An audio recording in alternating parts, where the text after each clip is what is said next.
This is Alfred once again. Today I'll be demonstrating to you how to run descriptive statistics in SPSS. I've already done a recording on how to run the same descriptive statistics in Excel. Now, I'm teaching you both Excel and SPSS so that at least you'll be able to know and understand the ease and flexibility between these two software. And also, if you don't have access to SPSS, which is maybe subscribe software, you can use Excel to run the same analysis.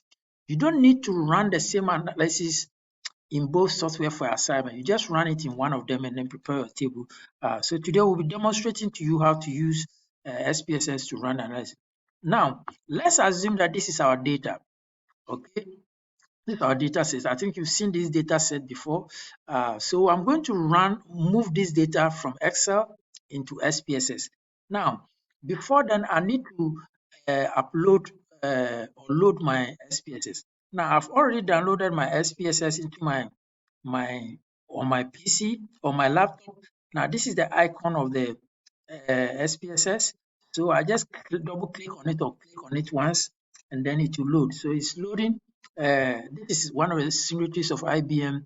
They develop SPSS, which is one of the most powerful tools for running descriptive statistics. Now, if you've used it before, try to capture your previous work that you did. Okay, I've used it before, so it's captured, but I don't know, I don't want to use that. So I'm going to close this interface. Okay, and then when I click on the SPSS, give me this interface. This is the interface I'm interested. This is where all the analysis can be done. So you can see it's got different icons here, which looks like Excel. One of my students was saying that, oh, this is Excel. How can it looks like Excel? How can you use it to do any sophisticated analysis? But I want to assure you, SPSS is one of the most powerful tools for doing quantitative analysis. Very, very powerful. So most of all the analysis will be done from the analyze icon here, which will come to it. But first of all, we need to import our data into it. So I've saved my data on my computer. So to bring the data from my Excel. Now, before we do that, I quickly want to emphasize that normally you need to collect the data and prepare it well in Excel. So you ensure that columns are on the first row and then the data should follow in that sequence. Then you can upload it easily into SPSS. If your data has not been formatted properly, then you may have some issues. First of all, we're going to upload it into your into Excel, into SPSS. So you click on the file. So you see the file menu here. You click on the file, and then you see it's import here. Now it gives you different options of how you can import it, but our file is in Excel format. So we select this, even though you have different formats. We focus on the Excel, then we click on Excel. Now, because I've used this before, you just pick the folder, that's the folder, and then this is the data that I needed. So I just select the data and then click open. Now, when I click open, a dialog box will appear. This dialog box appears. The only thing you need to make sure you check that your data has been formatted correctly and aligned according to what this preview is giving me. Now, when you have an Excel sheet with different sheets, now what it does is at times SPSS may pick the other sheets which don't have your raw data on. So you just make sure that the raw data is picked correctly, and then you can preview it here.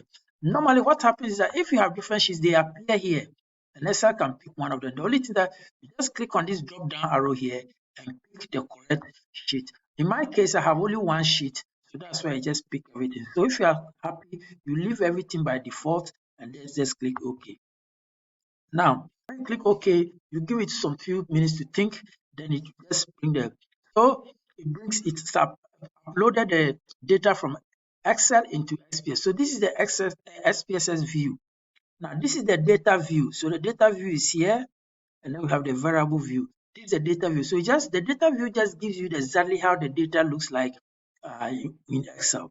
Then the variable view gives you the variables and then some other information. So if you look at the data, we have the Then these are the variables. So we have 3 categorical variables and then 4 continuous variables.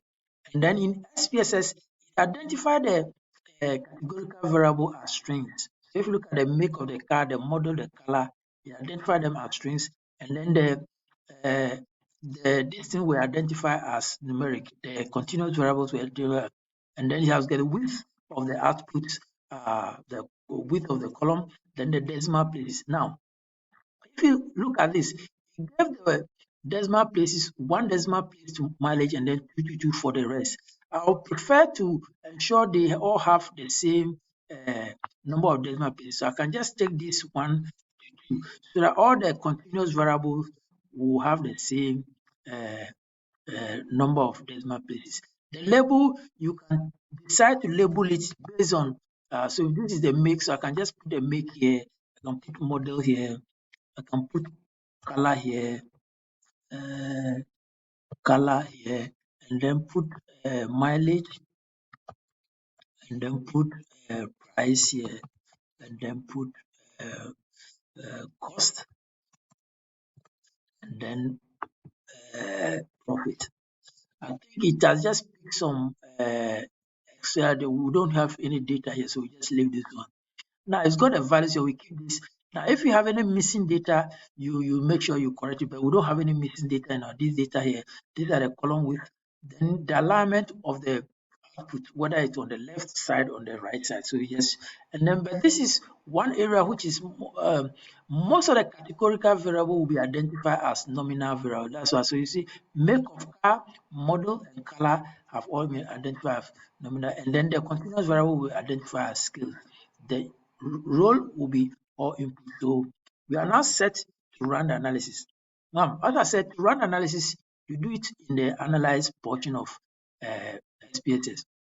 We click on analyze, then it gives us all these options. But we are only interested in descriptive statistics. So we're going to run the descriptive statistics. But first, we'll do the frequency, then later we'll do the descriptive statistics. So we'll run the frequency, which will give us in the frequency and then in percentages. Now, so we're going to run the frequency analysis. And normally the frequency, we run them on the, what do we call it?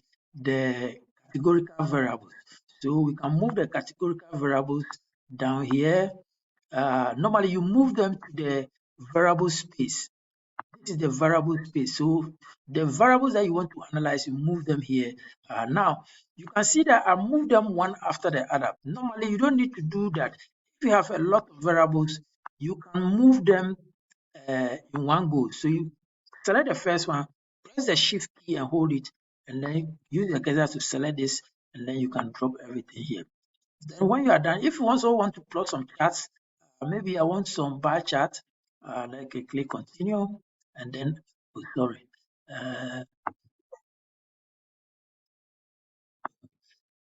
sorry, sorry, I think I made a mistake. So let me go back again, analyze, descriptive statistics, and then frequency, then, okay, so I think I've already selected everything already, and then I'll click OK. Now when I click OK, then it gives me the output. So you can see that it's giving me the output. So give me the total number of variables that we have, 24. There's no missing variable. And then the variables, the make, we have this mix here. We have 0, which is 4, which is 3, and then it gives us a percentage. Now, I'll teach you how to present the data. Normally, we'll be only interested in the variable frequency and the percentage. The cumulative and then the value percent, we don't need them unless maybe you want to do something on cumulative file, you can add it. But this valid is the same as this.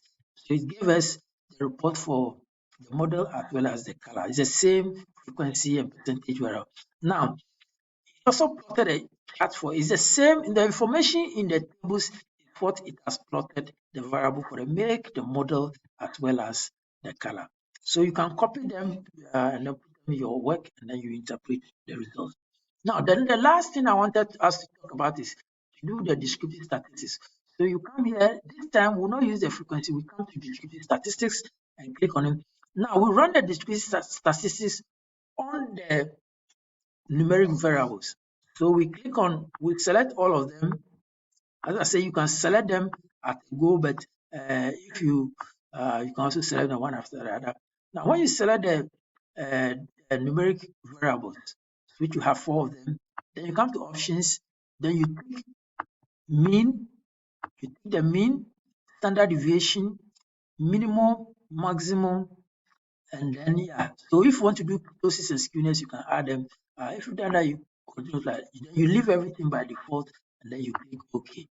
Now, so you can see that it's done the descriptive statistics. So if you can compare this output with what you did in your Excel, you see that the figures are the same. So you just prepare a table in your Word and then transfer all these things into your Word document. Thank you very, very much. So this is how we run the descriptive statistics. As I said, I'll do another video and then show you how to do the interpretation of the results later on. Thank you. And if you have any questions, you can bring them to class and we can discuss them. Bye-bye.